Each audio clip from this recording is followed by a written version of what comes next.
তুমি একটা গল্পের অবতারণা করেছো সবার সদন, মনে করি ভাবো না আমি হালকা রসের মধ্যে বেশি যাব না। আমার এখন সেই বয়স আছে, কন্দি দেখি 66-67 বছর বয়স হয়ে গেছে। ওকে মতোই আ কথা কু কথা কয়া ঠিক হয়? ও গল্প দিছে, কার বোন নাম বলে সুচিত্রা, সে বাড়ি যেয়ে কইছে সুচি। আর কার বোন নাম নাকি বিচিত্রা, সে বাড়ি যেয়ে কইছে ও বিসি। আর ওর বউ কইছে আয় তোরে শেষি, যেমন পেঁচা তেমন পেঁচি। কেউ কারো বউরে বিসি করে ডাক দেয় যার একটু বোধ আছে অমশায়, ওরে ছোট করে বউয়ের নাম ধরে ডাক দিতে বলছে। বিসি কবে কেন?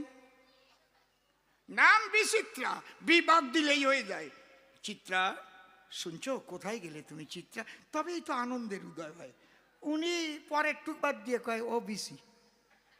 হাসো তো, আমি মরিয়া গেছি। ইস, আমার হাসতেছে। তাহলে চিন্তা করে দেখো, মূল এই মারি খাওয়ার মূল হচ্ছে ওর বুদ্ধির ভুল, ঠিক কিনা? ও যদি বুদ্ধি করে বিটাকে বর্জন করে চিত্রা শব্দ করতে উচ্চারণ, আমার কাছে বলুন দেখি ওর কপালে ছেঁচা খাওয়া হতো নাকি? আরো ভালোবাসত বধূ বিলক্ষণ নাকি?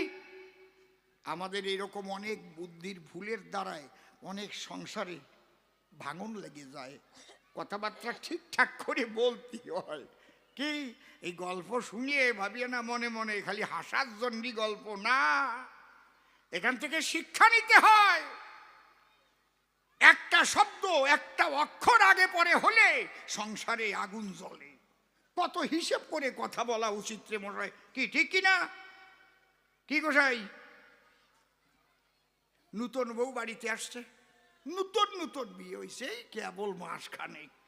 তাই শাশুড়ি মাতা বসে শোনেন বিজ্ঞশ্রোতা, উনি আবার ভোরবেলা উঠে ওনার আবার ওই বিছানায় বসে চা খাওয়া অভ্যাস রে মশাই।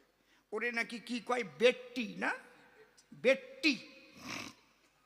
আমরা তো বাংলার চাইতে ইংরেজি আরো ভালো পারি। বৌমা কথা মানো, আমার জন্য একটু বেট্টি করে আনো।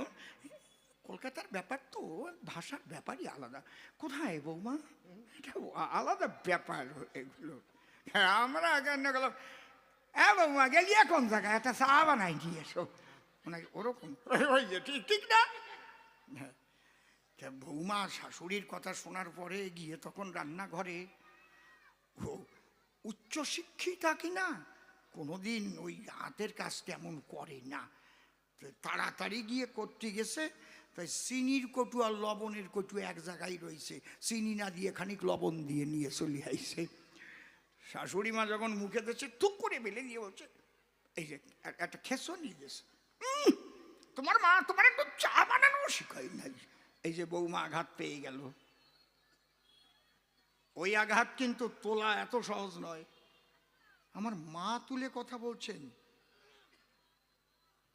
এইভাবেও বলা যেত, বৌমা তোমার মনে হয় ভুল হয়ে গেছে, ওই যে চিনির কৌটা আর ওই লবণের কৌটা এক জায়গায় আছে, তুমি কিন্তু চিনি না দিয়ে আমার লবণ দিয়ে নিয়ে এসো মনে হচ্ছে, তুমি একটু খাইয়ে দেখো না। বৌমা ওরে কপাল, আরো তাড়াতাড়ি কাছুমুছু হইয়ে যাইয়া আবার চা বানাইয়া আনিয়ে দেবে না। আর যদি দাঁতে খেসনি দিয়ে কয়, তোমার মা তোমার একটু চা বানানো শিখাই নাই, নুন দিয়ে নিয়ে লবণ দিয়ে নিয়ে এসেছে, এই যে বাজে গেল। কায়দা আছে, অত সোজা না, এটাও একটা ধর্মের অঙ্গ। এই জন্যে গুরুচারচরিতে লেখা আছে, কামিনী কাঞ্চন বলো কিসে গুণহীন, ধর্মপথে উভে যদি পালো চিরদিন। ধার্মিক হতে গেলে তোমার কথাবার্তাও সংসারটাও একটা মধুময় ভাবে যাতে চলে, সেই দিকে লক্ষ্য রাখতে হয় সর্বদাই। আর উনি বাড়ি যেয়ে কয় ও বিসি, কয় আয় তোরে শেষি, দেবে না। দেখ তোর গল্প, খারাপ গল্প আমি ভালো বানাই থুয়ে গেলাম, কি নাকি?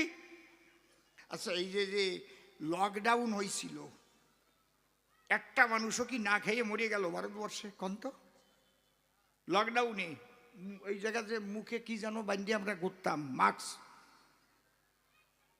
কি জানো আইছিল, ওই রোগটার নাম কি জানো? হ্যাঁ মনে আছে তো? যদি বউয়ের হয় করোনা, স্বামী কয় সরোনা। করোনা একটা কাজ করিয়ে থুয়ে গেছিল বললেন, দেশ বিদেশে এই প্রেমিক প্রেমিকার চুমুয়া খাওয়াটা বন্ধ করে থুয়ে গেছে বাইরে। আরে কপাল রে, কথা নয় অসঙ্গত। আগে দেখা মাত্র বিদেশে গেলি চুমুয়া খাতো, আর করোনার বয়তে আর খায় না এখন। এখন আদর করে বাইরে বাইরে।